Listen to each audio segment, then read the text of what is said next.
India விமானத்தை இயக்கிய captain Sumit சபர்வாலின் 90 வயதான தந்தை தனது மகனின் உடலுக்கு இறுதி அஞ்சலி செலுத்திய போது தேம்பி அழுதார்.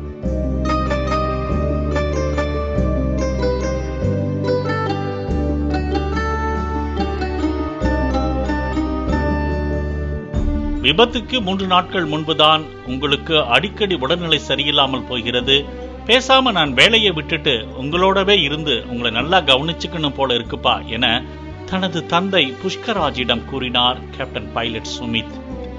அந்திம காலத்தில் தந்தைக்கு மகனாக பணிவிடை ஆற்ற நினைத்திருந்தார். லண்டனுக்கு சென்றுவிட்டு அழைக்கிறேன்பா என இறுதியாக போனில் பேசியவர் கேப்டன் சுமித். அழைப்பில் வராமல் சடலமாய் வந்தது கண்டு வேதனையில் நொறுங்கி போனார் அவரது தந்தை.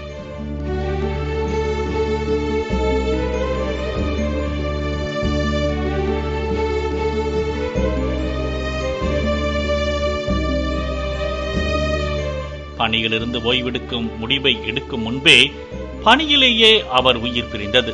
தற்போது 90 வயதில் புத்திர சோகத்தை தாங்க முடியாமல் தவித்து நிற்கிறார் இந்த முதியவர்.